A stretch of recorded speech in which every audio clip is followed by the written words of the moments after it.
This is Lightning Power Lunch, presented by Reef Rum on the Lightning Audio Network with Dave Mishkin and Greg Linnelli. It's awesome.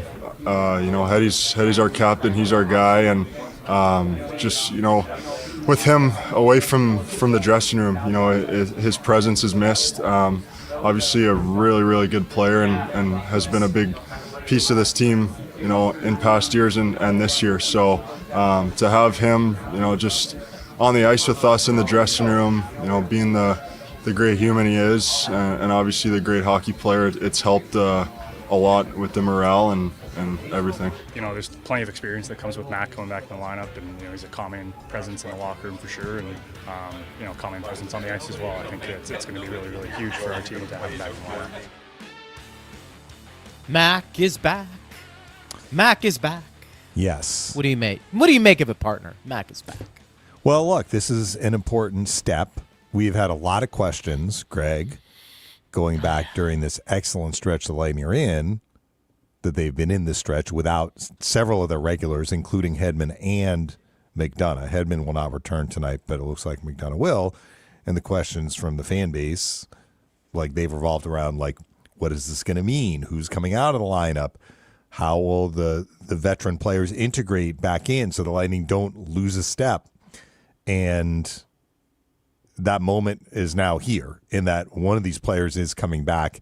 Now it's coinciding with Destu going on IR. So, again, there was no hard decision here for John Cooper to make. Max Groshev is going to be the extra defenseman. Presumably, McDonagh is going to slot right in where Groshev played most of the game against Utah, which is paired with Chernak. And your other 4D, Moser Radish, Carlisle Crozier, that is set. Now, when Hedman comes back and he is nearing a return, maybe there will be a hard decision to be made. This is good news. I actually thought McDonagh's first game back was not a great game for the Lightning. It was a home game against Florida, and they lost that game. Am I remembering that right? Maybe it was the game. I think he played 3, and he played through Christmas. I'll look that up. I remember thinking his first game, maybe it was the LA game, his first game back where they lost at home, it looked like he was getting back in the groove. Sure. I think it was the LA game. The second game was the game where they beat Carolina, where he scored a big goal. Remember that in the third period after Carolina had gone up 4-3. And then, so those are the 3 games. Home LA, home Carolina, home St. Louis. I thought the St. Louis game, he looked like the old McDonagh. But he clearly wasn't right. We had the holiday break. We came out of the break, and he was back on IR. So he's not played in 15 games. And this is a long break again for him. So we'll see how he does coming back in. It may not click right into place in this first game, but it's an important step. So that's what I make of it. It's good news. And you got McDonagh and Chernak playing together tonight. And that so was there will one be of a lot of familiarity right. there. That was one of the questions we've been taking, right? That's who's going to be playing? Who's going to be playing with who, and how many defensemen are we playing now? Right. When everybody gets 6. back. And it's still 6. Right now, for tonight, it's 6. We don't have that problem. We don't have to worry about it too much tonight. You're right. But Hedman participated in a full practice yesterday with a red no contact jersey, but today he was out on the ice. It was an optional, but he was in a regular jersey.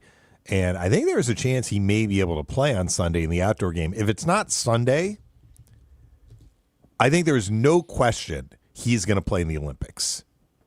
And I think it's if it's not Sunday, it seems likely that he would get into at least one of the final 2 games the Lightning have next week before the Olympics.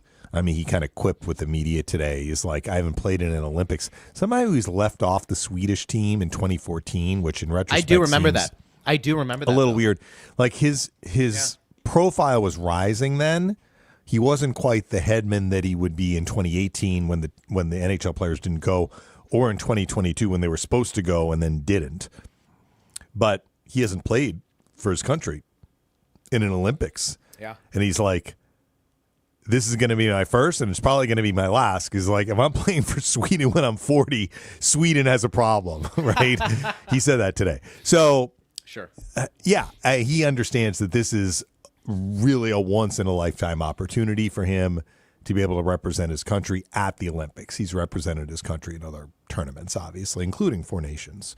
But it's a special opportunity for him, and he wants to take advantage of it. And from the Lightning's perspective, he'll get reps. Yeah. Like, as much as we're saying, oh, the wear and tear, and they're traveling to Italy, and they won't get a break. Like, Hedman's had a break. He's had too much of a break, I'm sure, in his mind. Yeah. So he'll use the Olympics as a way of kind of getting back in the swing of things. Chris Johnston, by the way, will be joining us. Yes. In about 10 minutes. Kudos to you for, as we know. That is your hard work, my friend. No. I said, hey, man, you want to come on? Figured the stadium series. There's going to be a lot of national media in town. Is he coming to Tampa? I don't know. I assume maybe he would be, but if not, this is where people want to be. Mm-hmm. And the Lightning are a great story. So why wouldn't you try and get one of these national guys around this time to talk about Tampa Bay? And so I saw Joe Smith this morning, by the way. Did you? Minnesota is not in town. How is Joe? Yeah, I mean, we said hello. I didn't actually ask him, are you here for the outdoor game? But I presumed he's here for the outdoor game. Yeah. Yeah, you would think. He's coming back. Mike Zeisberger, who's up in Toronto, he's in town. I mean, it's Winnipeg, but Mike doesn't really cover. He's here for the outdoor game. Joe and Mike, both of them. Nice. Yeah, Steve is telling you. Steve gave me a thumbs up. I'm not sure if the thumbs up was for Joe, for Mike, or both. Both. Okay. Yeah, I mean, it's a big league event, so we're going to start to see some national folks filter in. Elliot Friedman was in town. We already had a request to get him on. Well, he was on the block party. Should I say he will be on the block? He was will on be the on block the block party, right? But he will be on the block party That's a good at get. a future date. Yes. That's a good get.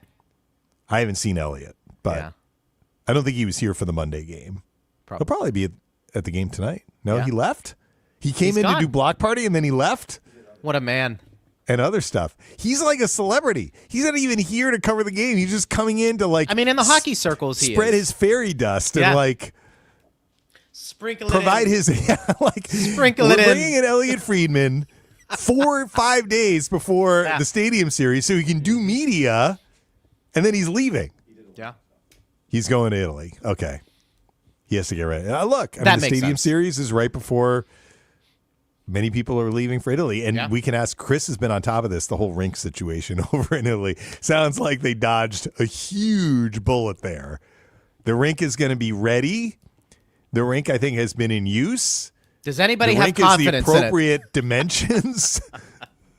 Wouldn't that make you hesitant if you're a GM, though? If one of your guys is going over there, not only playing potentially, but now, look, because you know how paranoid these guys get. They want to make sure everything's buttoned up. GMs are paranoid. I mean, yes, we have GMs that are involved with their countries, like Julian, like Doug Armstrong, right? Like, they are involved with their country. But I'm sure that, especially if you're a GM unaffiliated with any of these countries, you are going to be like holding your breath during all these games because you probably have players on multiple teams. I'm with you. But now you start getting into the ice, and it's I think that was a concern months ago, but that's a concern now. Believe me, that just because they've practiced on it and it looks good. All right, you ask Chris the hard-hitting question then. I am. Do you have concern, Chris Johnston, as a working member of the national media, that NHL players are going to be not put in a tough situation with the playing surface? I don't think that's a hard-hitting question. I think that's a normal question to ask. Based on some of the hijinks that happened. Yeah, I wouldn't feel comfortable. But that's, you're talking to somebody who has reservations about this anyway. So of course I'm going to skew that way. Doesn't it seem like these Olympic facilities, they're always going down to the wire? I don't feel that this is the first time we've heard this about the Olympics, they have to really hustle to get this facility ready. And it's like, how long have you had to figure this out? I would want to be ahead of schedule. And that way, if we had problems, this was being corrected in 2025. Hey, this happened. let's fix it. And I would be working hand in hand with the NHL. I mean, you do have your history with Linnelli and Sons Landscaping, which you talk about. You take care of the Linnelli yard, and you make sure it's the weeds are not out of control. The grass is not like the mower is going to win the one-on-one battle with the grass. The grass is not going to beat your mower. No, you were on top of things. It's not going to be my mower. That's right. Unfortunately, on a larger scale, sometimes these things don't go to plan. But I do feel like we hear this a lot, where it's like they're working in the 11th hour to finish these last couple of facilities. Are they going to be ready? And then it's like people ready. People do this in life. I mean, a lot of them are last minute. Yeah. That kind of happens. Just take a look at college kids.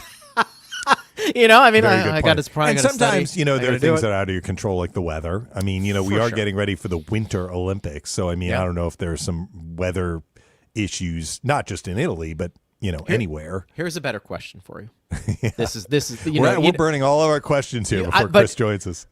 Which ice surface will be better? The one in Tampa or the one in Italy? And you're talking about in Raymond James Stadium. Just to play. That's what I mean. Yeah. Which one do you feel more confident in? The one at Raymond James Stadium or the one in Italy? I think that's actually my question. That's my first question to Chris. That's a great question. I actually think that's a fun question. Yeah. Because if Chris is listening ahead of time, he can start thinking about the answer. But the Lightning have a game tonight, we should mention, and Chris may be able to add some insight because he does cover the league writ large, and he is focused on the Canadian teams because he's based north of the border. Toronto just sucks up a lot of oxygen anyway, and Toronto has had an oxygen-sucking type of season based on how things have gone for the Leafs. But the Winnipeg Jets are one of the greatest mysteries this year in the NHL for a team that won the President's Trophy last year that was so good defensively. They were number one in the NHL defensively. Connor Hellebuck won the Vezina and the Hart. Mm-hmm. So, I mean, maybe it was a lot him. I don't know. I think their final numbers were 2.38. That was their goals allowed per game. Number one in the NHL. They lost in the second round to Dallas. They very easily could have lost in the first round. So their playoff run, take that for what it's worth. They didn't get where they wanted to get. But you figure, you're coming back. Yes, they lost Nikolai Ehlers, but, many of their main guys are back. Morrissey's back. Scheifele's back. Kyle Connor's back. Gabe Vilardi, who was a big part of their team, he's back. Alex Iafallo. Iafallo and Vilardi came from the Kings in a deal. I thought they played well for Winnipeg last year. They got Nemestikov. Right. Nino Niederreiter was a part of that group. Dylan Sandberg's a really good defenseman, and they got Hellebuck, right? Hellebuck missed a dozen games due to injury, but it's not like he's missed, 40 games. He's been in the net most of the year, and their goals against is over 3. They are not the same team, and they actually started 9-3. We'll go back to Winnipeg here. I just want to give you these numbers, Greg, because they are like staggering when I looked at them.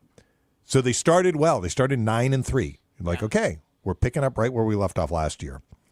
From November 4th, basically right after they started 9-3, to January 8th, they went 6-19-5. So that's 30 games. They played 30 games. They won 6. If you can defend, you're going to get points. If you're not defending and you're not outscoring your problems, you could go 2 months with winning 6 games. And I think 3 of them came kind of bunched together. So there was an even longer stretch there where, they couldn't get a win. I think it was close to a month. They went without an actual win during that stretch. So that's why they are where they are. They're under Hockey 500, and they have a ton of work to do to get into the playoffs. Their division is not an ideal division because the top 3 spots are going to be filled. I think Minnesota is going to, unless Minnesota goes on a hot run, maybe catches Dallas for second. But Colorado, Dallas, Minnesota, it's going to be a wild card or nothing for Winnipeg. And they got teams to jump over, and you got teams in the Pacific maybe aren't as dominant, right, as teams in the Central. But those teams in the Pacific are in, the running for the wild card, whether it's LA or San Jose or Anaheim. I mean, these teams are in the mix. Utah is in the Central, but we just talked about how good Utah has looked. So, I mean, I asked a couple of the Winnipeg guys, like, what's it going to take? And they're like, Hellebuck's just going to have to go, like, bonkers, basically. Because they just aren't defending as well as they did last year. So I want to get to Chris here, who is waiting patiently. Sorry.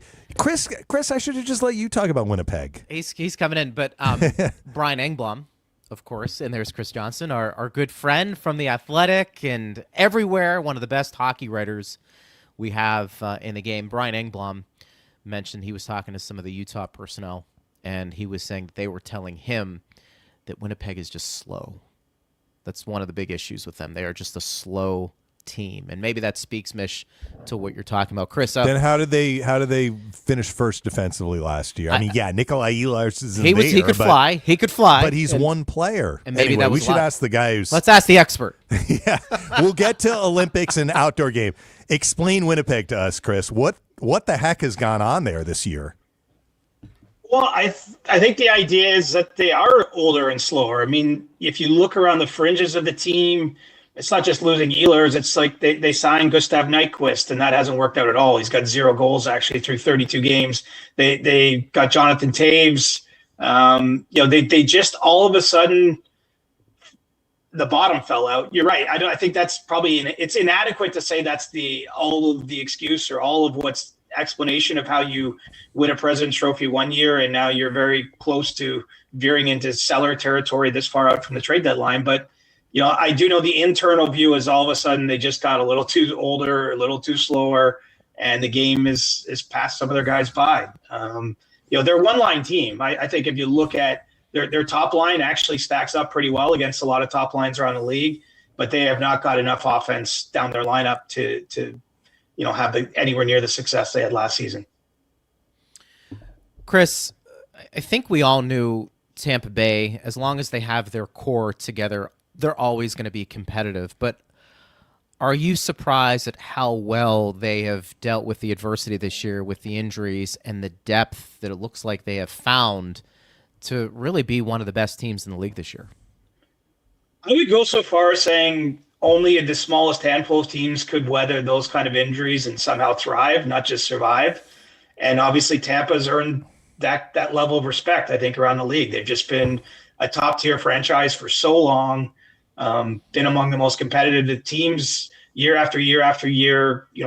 Great coaching staff. Obviously, Julian Brisebois and his staff do an amazing job. I mean, they're an absolute top-flight organization, and I don't think any – maybe you might say the same could happen in Vegas. They've actually had a number of injuries themselves this year and have started to come out, pretty well on the other side of it.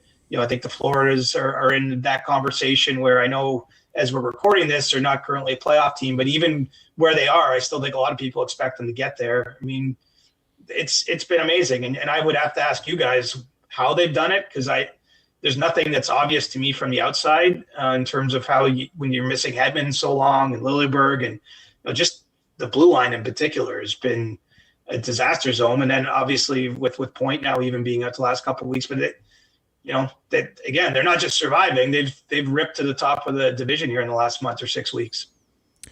Well, I would answer it this way, Chris. I think it's more defense than offense, and they are one of the highest scoring teams in the NHL, and they've had some games where they've erupted for 6, 7, 8 goals. But going through the grind of a tough schedule stretch, which they had after Christmas, 10 of 12 on the road and, a bunch of back-to-backs. The way you get points is by defending, right? So how have they defended? They've defended as a team, but what the Lightning have gotten, I think that some of these other teams that have had significant injuries maybe have not gotten to the same degree. They have had players fill roles and more than adequately. They've excelled in those roles, whether it's coming to the NHL or an expanded role in the NHL. And I'll give you 3 examples. One is Darren Radish, who basically became the Victor Hedman. If you're going to pull your top offensive defenseman off the roster, you can replace that player with somebody who's producing points at the same level that Victor did. J.J. Moser has essentially replaced Ryan McDonagh. You're pulling off your best defensive defenseman and you plug in a guy who was on their team last year. But, I mean, we looked it up and this was before the Lightning had some crooked numbers against. They lost a lopsided game in Columbus, but it wasn't that long ago. J.J. Moser had only been on the ice for 19 even strength goals against, and like we were well past the halfway point. So it's not just that his plus minus is what it is, it's that he's just not getting scored on, right? And then the third, because you mentioned the third guy is a guy like Destu, who was 27. He's not 21. And it's like, can his game translate to the NHL game? And the answer is yes, it can. So they were able to slot him in. So you're withstanding these absences, but you're doing more than withstanding them. You're getting contributions from people who in some ways are doing more than just filling in. And Coop said this famously. You remember this, Greg, probably in November. He's like, we're not asking these guys to be Victor Hedman or Ryan McDonagh. We're asking Destu to be Destu. We're asking Moser to be Moser. It's just what they are providing is really, really valuable minutes at both ends of the ice. And the other thing I'll mention, this has been from the start of the year, they found an absolute treasure in Pontus Holmberg. I mean, Greg and I have talked about, like, we don't really understand what the Toronto Maple Leafs were thinking, but he's been the glue for probably the most surprising line. I would say it's the most surprising line in the NHL because Gord, Girgensons, and Holmberg drive the other team's top lines absolutely bananas because they cannot get the puck out of their own end. Offensive players want to go on offense, and Gord, Girgensons, and Holmberg, they just make them play in the defensive zone. That has been such a big part of why the Lightning have kept shots against down, chances against down, goals against down. And to me, in some ways, Holmberg is kind of the glue to that line because he's so strong in his skates and so strong in his stick. And I know you saw him a lot, Chris, the last few years in Toronto. But that was like a grand slam home run for the Lightning to bring this guy in and then have him mesh with those two other guys. Yeah, I mean, with Holmberg, I know specifically the Leafs did have interest in bringing him back, but it was only at a certain number. And when his market got beyond that number, they let him walk, and they probably regret it if you've noticed where they're at in the standings. That makes no sense, Chris. What number are we talking about here? I mean, the Lightning. I'm not saying Holmberg isn't worth the money, but I mean, we're not talking about like $6 million a year, right? I mean, right. I know GMs think about this, but all you had to do was qualify him, right? Yeah, like maybe it would have been a little bit more than what they wanted, but look, the Lightning would say thank you very much, right? But it's not like the Lightning signed him for, a cap busting deal. I mean, they got him at a fairly reasonable number, really. Yeah. Anyway, I mean, that's how we see it from our side. Yeah, well, I'm not taking a side in it at all. I think it's just they felt that he was replaceable, and to be fair, the Leafs' bottom six hasn't been their issue. It's been some other things in their game, specifically their own defensive play as a team. Anyway, Lightning fans have heard me go on and on about the Lightning, but hopefully that helps. If you decide to do a story on the Lightning, feel free to use whatever I said. But we were interested in, I'm going to ask you about the Olympics. So, sure. Are you going to Italy, by the way? I'm not, but only because I've got a baby due in the next 2 weeks. So, congratulations. Priorities of life are keeping me from getting to Milan during the Olympics anyway. All right, 30,000-foot view for the Olympics. It is clear the two deepest rosters are Canada and the U.S. in that they are having to say no to some players who would otherwise be deserving. I'm not sure the other countries are quite in the same boat. Is this their tournament to lose one or the other, or do you still see this as a fairly deep competitive tournament where countries other than Canada and the U.S. do have a legitimate path to winning, let's say, gold or silver? I still think there's 3 or 4 other countries that could win. I mean, the nature of the tournament is such, you have to win 3 game 7s in a row to win, right? The quarterfinal, semifinal, and the gold medal game. And, we've all just watched enough hockey to know some weird stuff can happen, right? A team that gets outplayed on any given night can win a game. And so I don't expect any of the other countries to dominate Canada or the U.S. in a given game, but I certainly think they can beat them. And, we shouldn't also ignore that, a team like Czechia, and that country's come on a lot in recent international play, almost half their roster plays in Europe, which, yes, on one hand, that means they're not known commodities to a lot of fans over here in North America.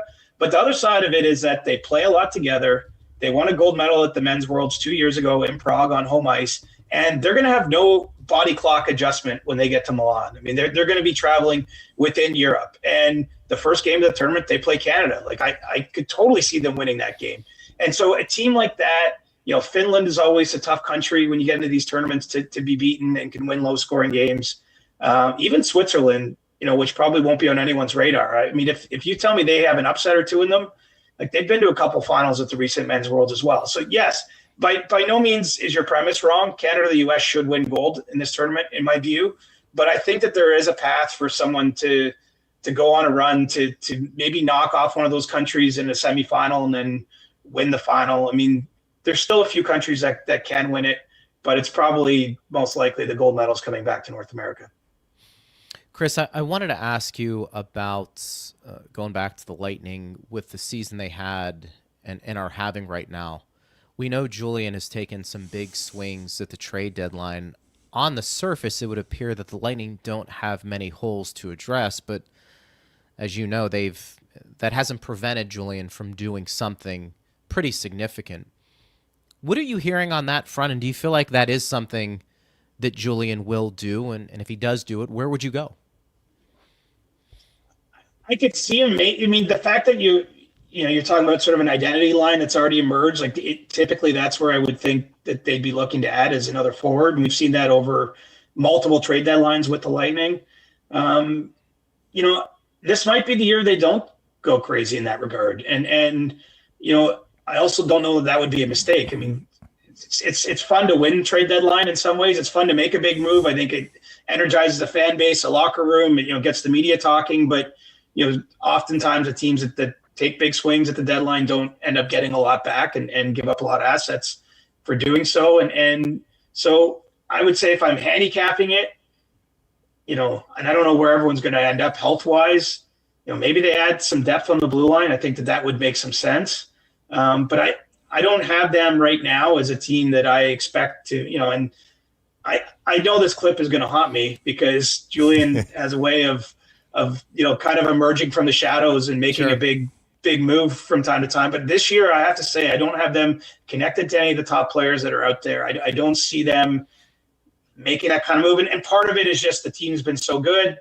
I think they're planning on getting healthier and having those be the additions. And then, you've learned about some of the depth in your organization that they can step in. So you feel good about that if you run into injuries down the line. And then on top of that, they just traded away so many first-round picks that it might not be the worst year to sit back and let other teams do that and bring what you have right now to the dance. So the Eastern Conference has been crazy tight, and the Atlantic Division especially has been crazy tight. I think you can still make the argument that all 8 teams in the Atlantic feel like they have a path, even though Toronto has slumped here recently. Do you see this continuing through the trade deadline, and how much would that potentially affect the trade deadline if we legitimately have teams who are thinking, well, we really don't want to be a seller because we still have a path to the playoffs? It's possible, and if that happens, it might make the deadline kind of weird. You might get some teams that even almost buy and sell at the same time because they're not necessarily committed to one path or the other, and so maybe they sort of do something closer to a hybrid. I don't recall a season like this. I can tell you right now, if you walked out my front door, you wouldn't find too many people on the street or at the market saying the Leafs have a path. But I say that knowing that they still have 4 games right now. They're on a road swing through Western Canada and through Seattle. That if they win 3 out of 4 of those games, they'll probably go into the Olympic break within 4 points, say, of a playoff spot. And I don't think management would view that as a position where they would be selling from. So there absolutely is a path for even the teams at the bottom, like Ottawa and Toronto, the Atlantic, if they get hot enough to maybe have their front offices not sell. And so we don't have very many sellers in the league right now. There's only 4 teams, in my view, that are in that spot. Clearly, we've already seen the Canucks and the Flames make some big trades. Obviously, the Rangers dealt Carson Soucy this week and are in the process of trying to deal Artemi Panarin. So they're a seller. I think St. Louis is clearly going to be a seller. Beyond that, I think there's only 4 true sellers as of this minute. And we're still a long way in terms of days to the trade deadline, but we're not a long way in terms of games for most teams. Most teams only have 8 or 9 or 10 games between now and the deadline. So there's not going to be a lot more feedback that the front offices get in terms of standings positions from their teams beyond this last 8, 9, 10 games. So it could be a year where we just don't have that many sellers. It might be a good time to be in the Rangers position or some of these other teams that are committed to selling a lot of assets, because I don't know that we're going to get a whole pile of them, especially in the East. Chris, probably in my last question, the most difficult question that I'm going to ask you. When you talk about playing surface and ice surface, which one are you more confident in? Raymond James Stadium here in Tampa or in Italy for the Olympics? The great question. I'm more confident in Raymond James Stadium just because I don't know the exact number. You guys might actually know it. We're somewhere about 50 outdoor games that the NHL's held. Yeah. And they've obviously done it at Dodger Stadium, and did one down in Miami at the Winter Classic. I just think the NHL has perfected this. They've dealt with rain, they've dealt with heat, they've dealt with basically anything that the elements might throw at you. Now I know they're using a different sort of format by building that temporary structure on the ice to have it ready here in these next few days. But yeah, I got more faith in their people pulling it off than in Milan. That being said, in the interest of fairness, because I was there 2 weeks ago or 2.5 weeks ago, and it didn't look the best. I have actually spoke to someone this morning who was at the arena, Santa Giulia Arena in Milan, and he says it's night and day, the improvements they've made in the last few weeks. So it sounds like both ice surfaces are probably going to be playable, which is good news for hockey fans. Last one for me, Chris, following up on that. Not a week ago, but maybe a month and a half ago, how high was the red alert button flashing in the league's office about, is this rink going to be ready? Are we going to be able to send our players there? Yeah, it was like DEFCON 10 or whatever. It was, absolute concern. The league had personnel on the ground when I was there in the first weekend of January.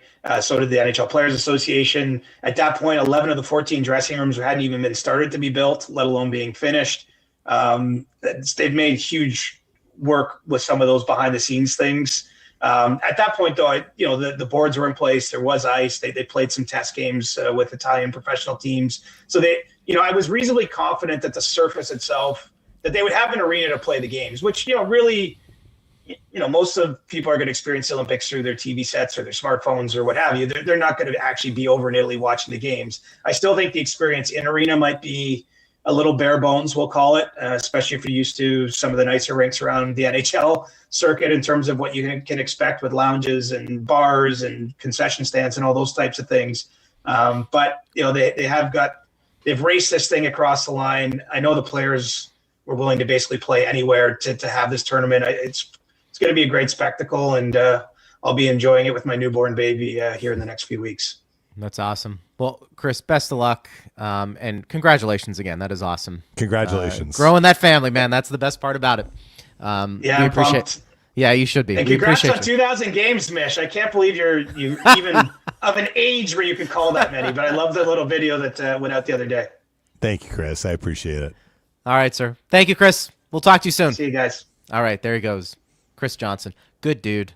Good dude. Really good dude. Comes on, willing. He's really tied into the bloodstream of the NHL, isn't he? Yeah. Like, he's got his old school sources. By old school, I mean that's old school, to have your sources get information, if not from the first person source, maybe somebody who knows the first person source. Right. There are a few of those still floating around out there, and if you follow the NHL, you know who they are.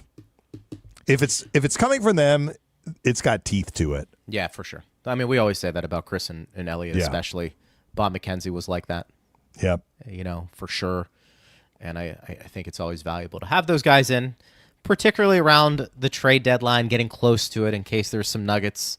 Pierre LeBrun, also somebody who does that. Yeah. So very, very cool to have him on. Mytho says, Mack truck back and Hetty is skating.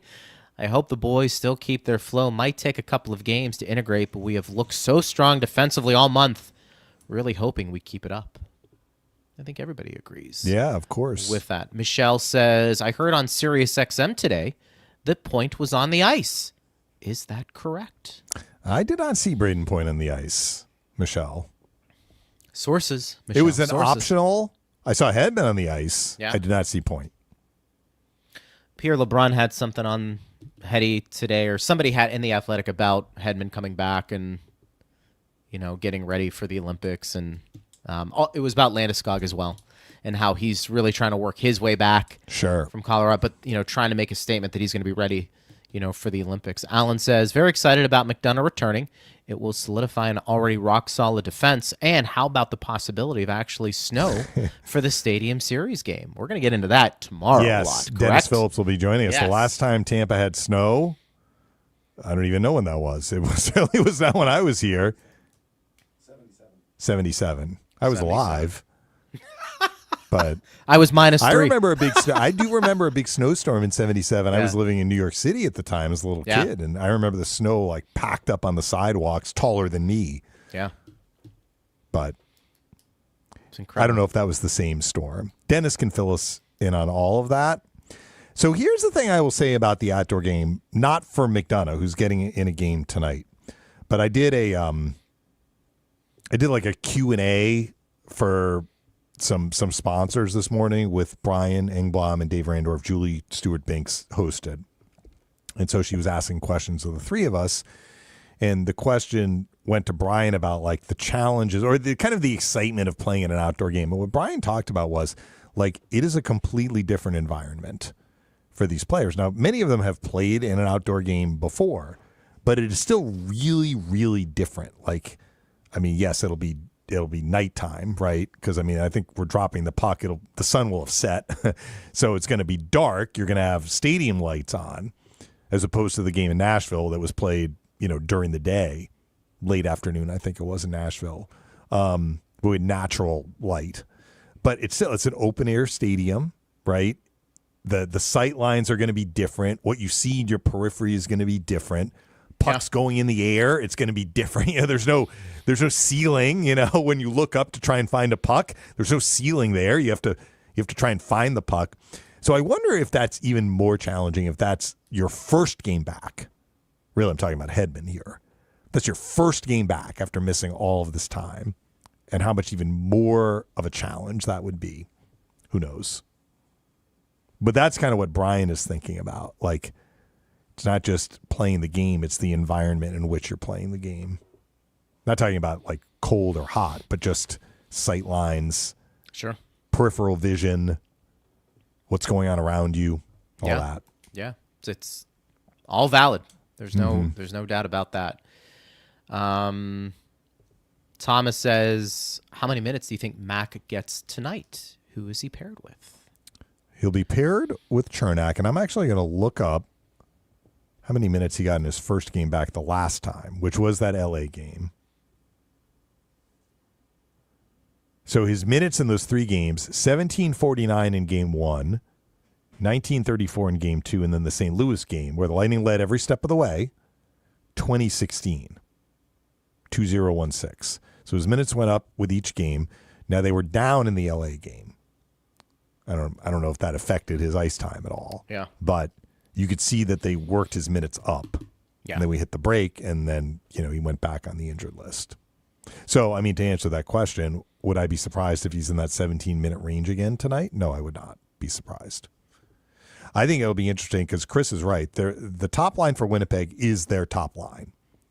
So, look, you think about they added Jonathan Taves, who's 37 years old now and basically hadn't played since 2022. Right. Like, they didn't get quicker there. Taves never had blazing speed, but guy in his late 30s who hasn't played in a couple of years, he's really helped him on faceoffs. He's number 2 in the NHL on faceoffs, but he was never a dynamic offensive player either. And Nyquist is not a blazer. I get that. I get all of that. Having said that, their top line, and really their top line is 2 players and then a third guy, Mark Scheifele and Kyle Connor. Really the good third players. guy right now is Velarde. Mm-hmm. They had Iafallo on there. Like, they've had different guys play that third spot or be the third guy. That is a legit line. So the Lightning are the home team. They have last change. Are we going to see Chernak McDonagh against the Scheifele line, or are we going to see Moser Radish against the Scheifele line? We'll see. Normally, we would say McDonagh Chernak, but McDonagh's coming back from injury, and Moser Radish have been doing the job. We're going to see the Gore line against that line, I'm pretty certain. It's unusual in today's NHL to have a team who is not at least 2 lines deep. Right. And I don't mean to give them short shrift. I mean, you do have other players. You have Nemetsnikov. You have Cole. Cole Perfetti's having a horrible year, though. I mean, he had scored some goals for them last year. They have Koepke. Well, I mean, Koepke's on a 2-game goal streak that matches a career high. So their top goal scorers are Scheifele 26, Connor 23, Velarde 20. There you go. The next closest guy in goals is the defenseman, Josh Morrissey. He's got 10. They don't have one other player in double-digit goals. To put it simply, that's a problem. That's a problem. But I think it's more about their defense. I mean, they were good offensively last year, but they were they were so far and away the best defensive team last year that I think that they would have more than 49 points after 52 games if they had been able to defend better. Who's their back end? If you had to say their top 6 right now, off the top of your head, what you're looking at. Well, so Morrissey is one of the best. He's in the Norris conversation. He's an elite defenseman. He's an elite defenseman. He's an elite defenseman.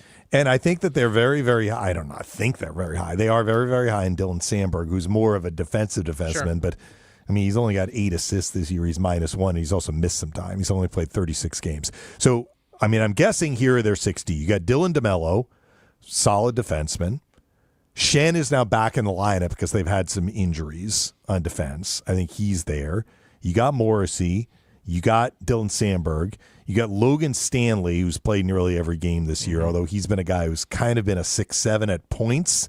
I think he's kind of settled in as a regular guy. And then they have a prospect who's fairly new to the NHL. He's going to play tonight his 10th NHL game. His name is Elias Salamonson. So it is Elias. I checked. So, I mean, he's a 2nd-round pick, right-handed shot. Salamonson is going to be in. I mean, it's not. But I mean, he's a player learning the game. Their main guys have been Morrissey, Sandberg, DeMello. So if I'm Winnipeg, and I'm looking at my season and the roster that we've just discussed, and the lack of options, really.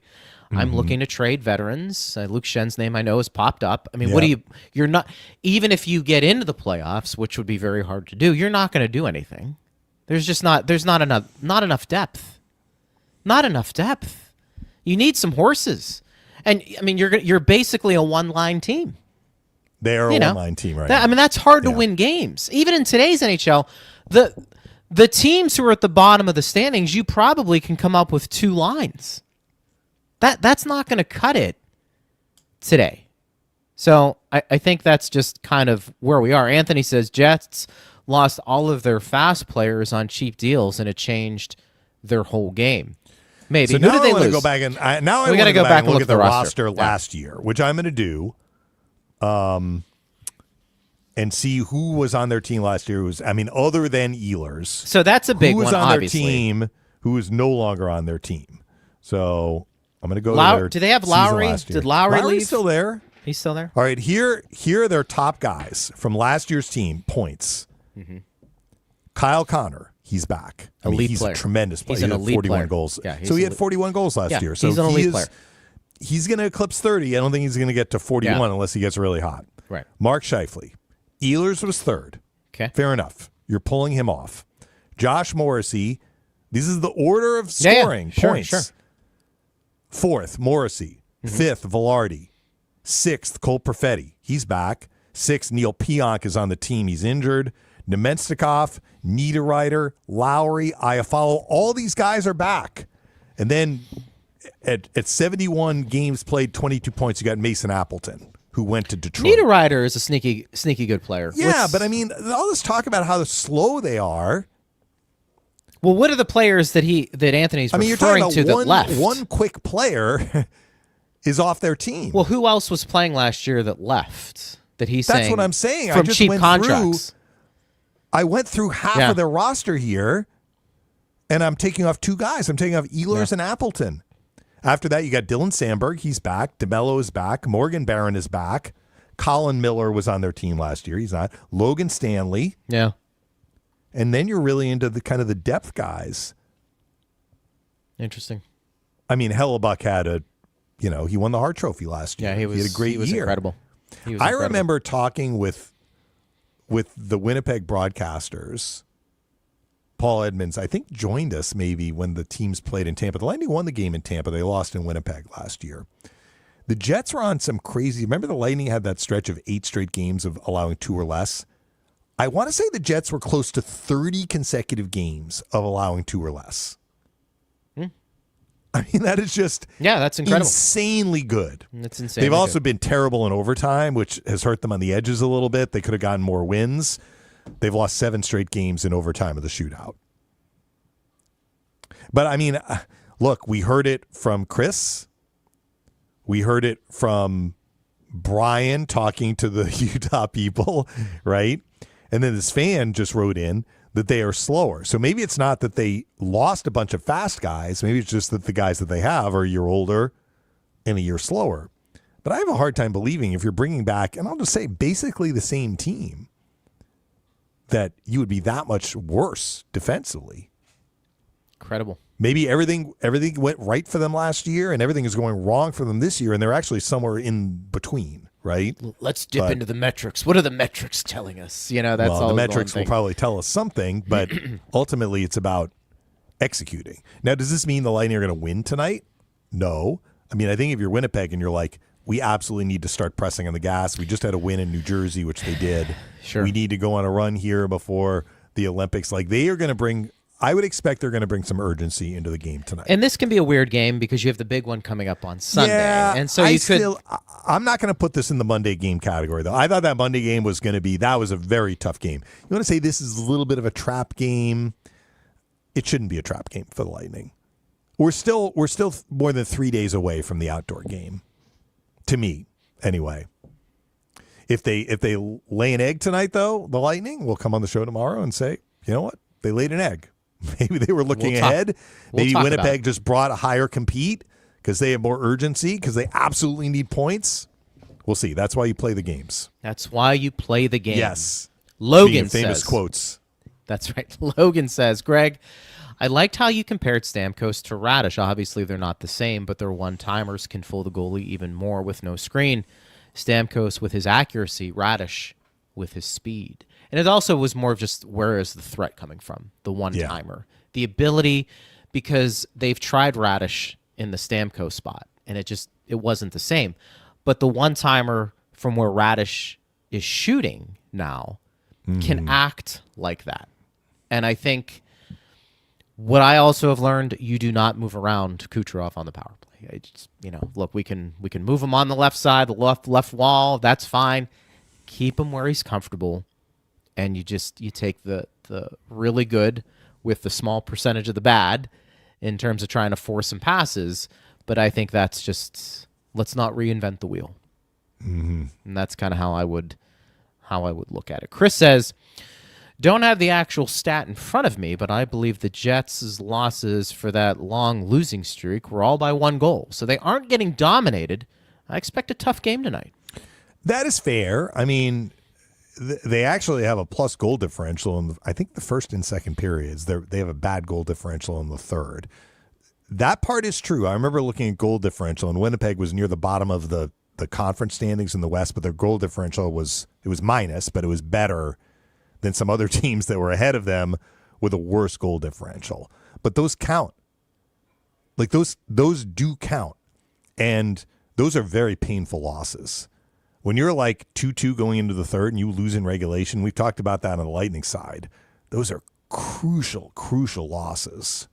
Yeah. I agree. I mean, that's 100%. Chris says, I am a 100%er of both Power Lunch and Chris Johnston Show. Love the collab. Well, very nice. Chris has been joining us for a few years. I mean, we don't get him on a lot, but when we do, it's always a good conversation. I think you have to pace the national guys, too, because I think they're pulled in a lot of different directions, and I think that's just fair. Yeah, no doubt. Lord says, congrats, Mish, on 2000. Love hearing your voice on the radio. Question for the gang. Thoughts on potential snow on Sunday? Well, that's a Dennis Phillips question.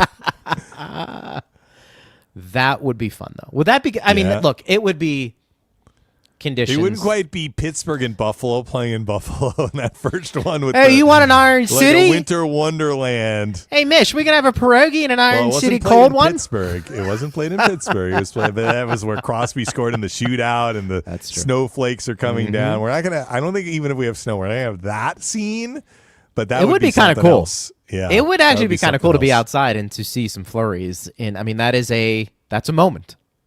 That's a cool moment. My wife was talking to some friends of ours who are from West Virginia, but close to Pennsylvania, close to Pittsburgh. And they like the Penguins. So my wife was talking to her friend, the wife mother in this family unit, and she was like, I remember they had to push an outdoor game at Pittsburgh from the afternoon to the evening. And I said, I bet that's the Winter Classic where Crosby got hurt. Because I remember that game was played at night in Pittsburgh. David Steckel checked him in the head. And Crosby got a concussion. He came back, played against the Lightning a couple of days later, and Hedman gave him a much less and it flagrant wasn't a bad hit. Yeah. But that one knocked him out for the rest of the year. But that was the game. It was played at night because the weather was too warm on January. I mean, I think it was still January 1. The first few they always played on January 1.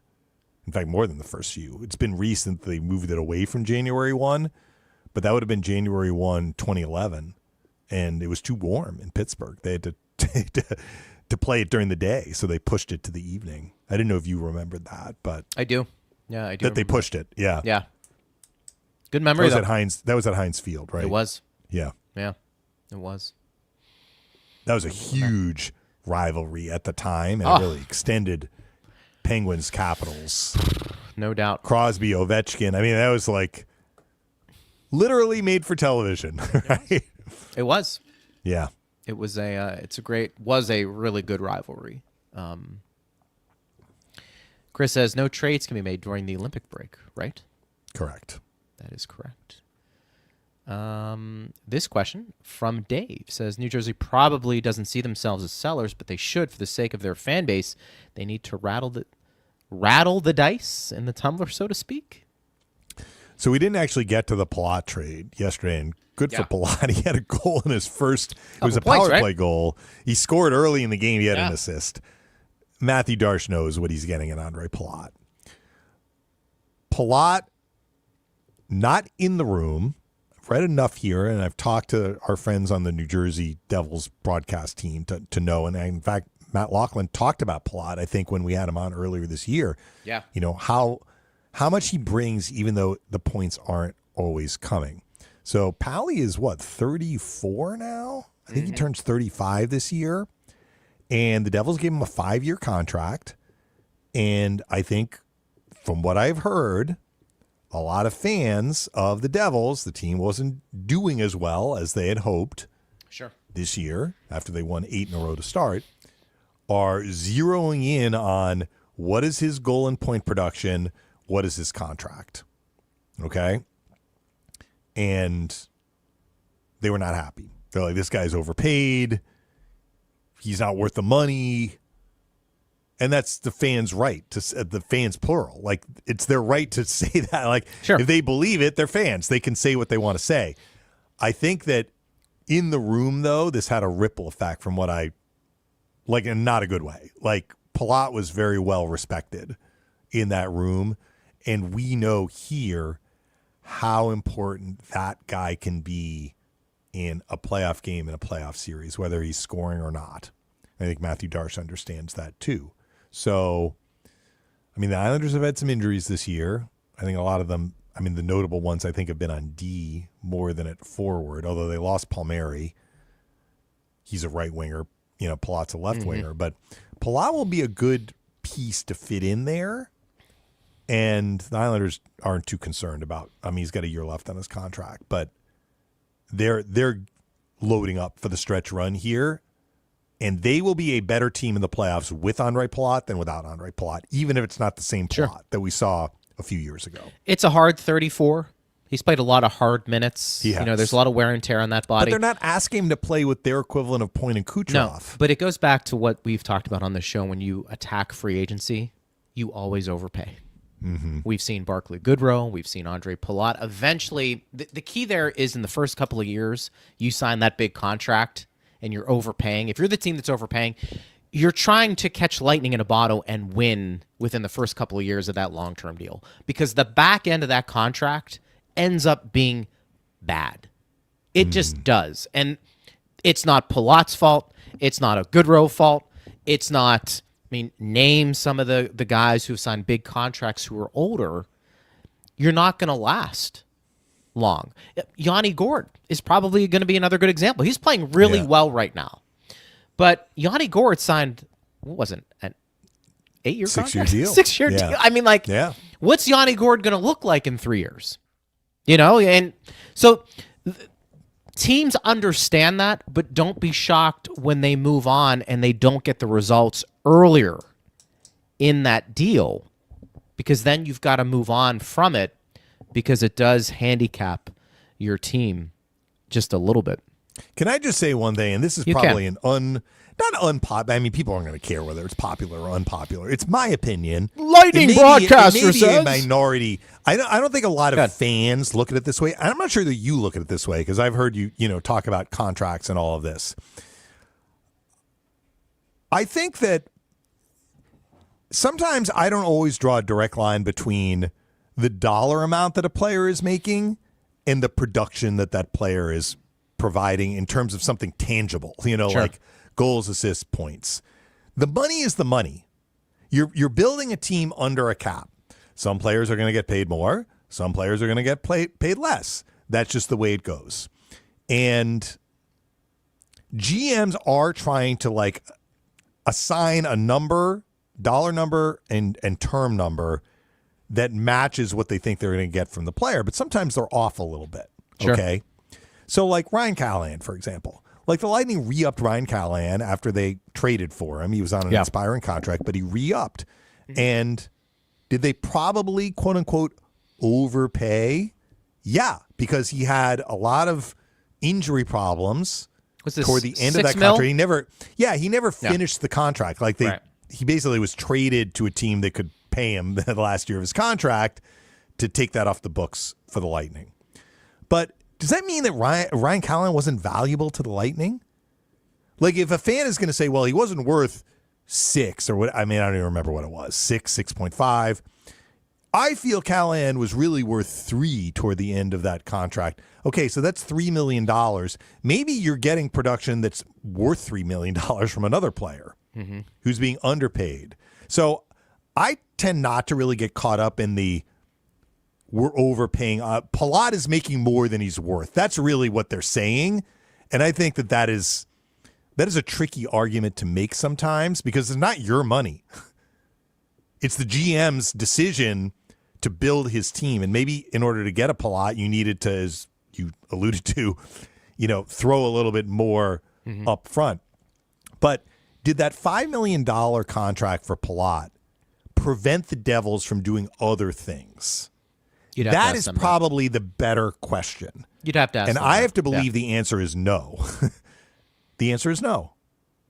The Devils were able to make other moves. The Devils also probably thought they'd be in a better position now, and that's why they paid Palat, because they thought they were closer to winning. And sometimes that's a missing piece. And in his first 3 years, prior to this year, they made the playoffs in 2. He was a big part of that first year. Yeah. Remember how good he was in the playoffs? They beat the Rangers. Second year was a disappointment. But last year they had a good year. They just ran into Carolina in the first round of the playoffs. The numbers always, in any sport, I use the word overpay. You see it all the time with players. I'm not sure I'd give him that contract. Right. It doesn't mean there's not value.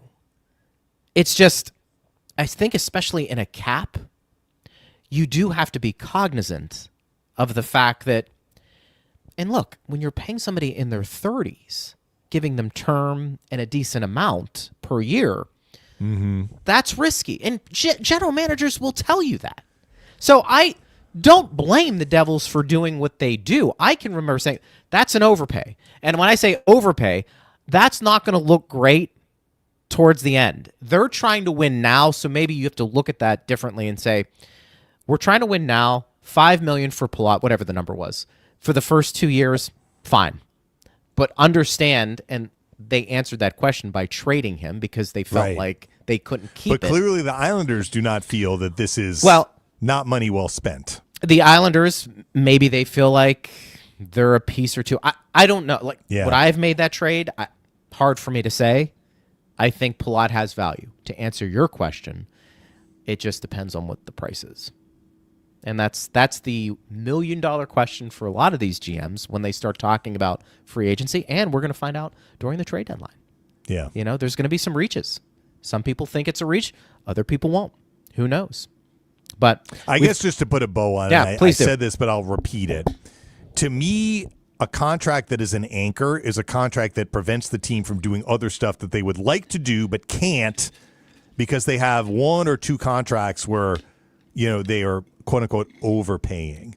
I don't think Palat was ever in the range of the I mean, he wasn't making like $9-10 million a year, right? He was making half of that.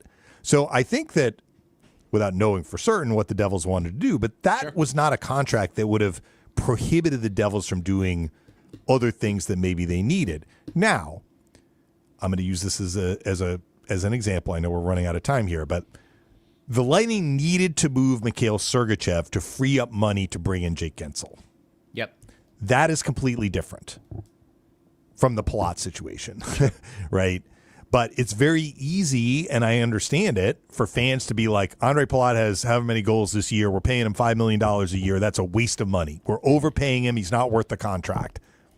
Well, again, you know, is your team – how much better is your team going to be if that contract was $2 million? Like, whatever you feel he deserved, let's move it. Let's move that number down.